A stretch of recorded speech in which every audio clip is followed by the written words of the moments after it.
ఊళ్ళో పోయినా కానీ కింద బుడపూర నుంచి పెద్ద దాకా మాకు తెలియదు ఏ బిజినెస్ మ్యాన్ నాకు తెలిసిన వాళ్ళు కొంచెం ఫ్యాక్టరీలకి ఆడడం ఉద్యోగస్తులు అన్న ఏమైనా మార్గం కూడా రాదని ఎందుకు అంటే మరి గవర్నమెంట్ వశపొందలేదు దగ్గర వడగొట్టులేదు దండం పెడతాం పైసలు ఇస్తాం మీకు వస్తూ పైసలు ఇస్తామంటే కొనుండి అవసరం అనుకుంటే ఎమ్మెల్యేలు కానీ ఉద్యోగులు ఉచిత దరిద్రం ఇది దీన్ని మొత్తం కథం పట్టేదని ఎంతమంది అంటున్నారు బిల్డర్స్ అంటారు ఇండస్ట్రియలిస్టులు అంటారు మీకు కన్సల్ట్ పెట్టుకుంటాం ఏ ఎమ్మెల్యేలు ఏం చేసుకుంటారు మీరు చేసుకోండి అనే కాడికి వచ్చిందంటే మీరు అర్థం చేసుకోవాలి గంట దుర్మార్గమైన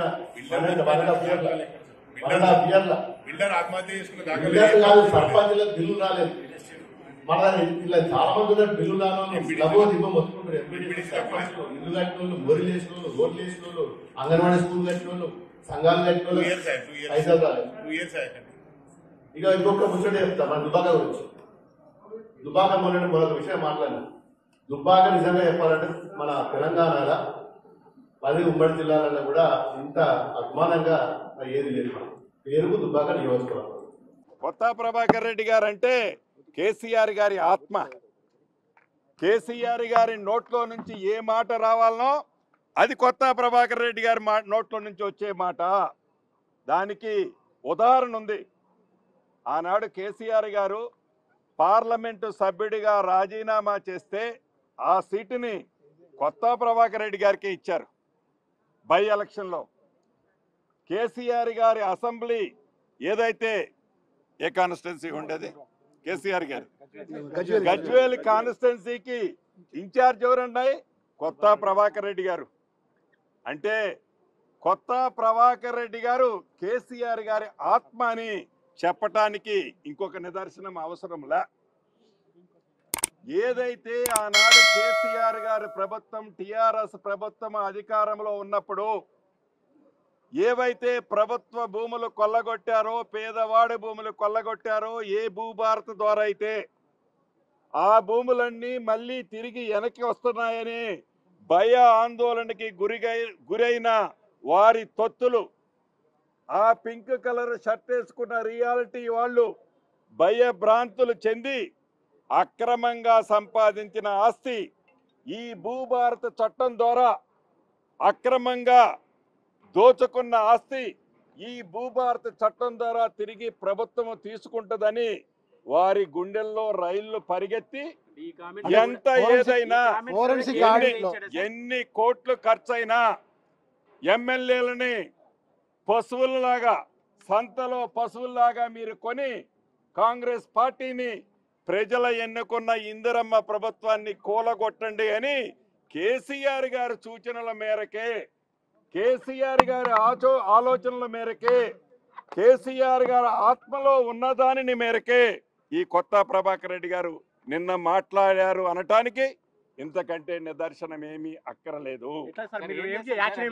అయితే యావత్ తెలంగాణ రాష్ట్రంలో ఉండే కాంగ్రెస్ కార్యకర్తలు కాంగ్రెస్ ని అభిమానించిన వాళ్ళు మొన్న ఎన్నికల్లో ఇందిరమ్మ రాజ్యం రావాలని కష్టపడి పనిచేసిన ప్రతి ఒక్క కార్యకర్త అప్రమత్తంగా ఉండాల్సిన అవసరం ఉంది.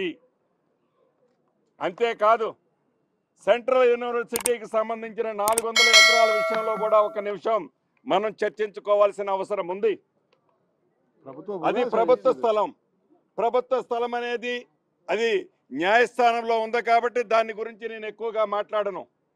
కానీ ఏదైతే ఈ 400 ఎకరాలు ప్రైవేటు వాళ్ళు అది బిల్లీరావు గారు లాంటి వాళ్ళు దాన్ని కొట్టుకుపోవటానికి సహకరించిన ఆ ప్రభుత్వం గత ప్రభుత్వం యొక్క ఆలోచనలకు భిన్నంగా ఈ ప్రభుత్వం ఆ ఆస్తిని వెనక్కి తీసుకొచ్చిన దాన్ని గత ప్రభుత్వ పెద్దలు జీర్ణించుకోలేకపోయారు. మొదటి విషయం.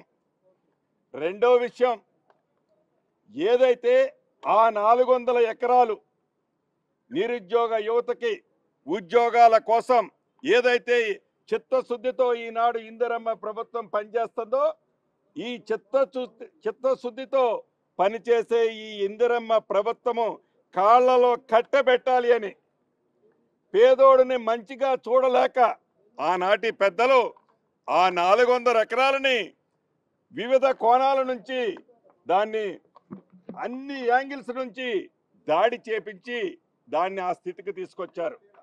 అయితే ఈ 400 ఎకరానికి కూర్చే దూరంలోనే ఏదైతే ఈనాడు ఎన్విరాన్మెంటల్గా ఏదైతే అది అటవీ ప్రాంతంగా చెప్తున్న ఆనాటి పెద్దలు, ఆనాటి ప్రభుత్వంలో ఉన్న పెద్దలు వారికి సంబంధించిన తొత్తులకు సంబంధించిన ఐరేజ్ బిల్డింగులు ఆనుకొని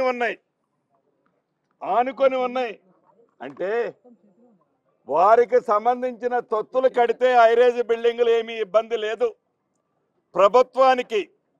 ప్రభుత్వం పనిచేయటం కోసం ఆనాడు దొరలు చేసిన అప్పులు తీర్చడం కోసం ఈ ప్రభుత్వం ఒక సదుద్దేశంతో మంచి కార్యక్రమం చేస్తుంటే ఆ మంచి కార్యక్రమానికి కాళ్ళలో కట్టెలు పెట్టే కార్యక్రమానికి ఆనాటి పెద్దలు వారి తొత్తులు ఎలా పనిచేస్తున్నారో చాలా స్పష్టంగా కనిపిస్తుంది.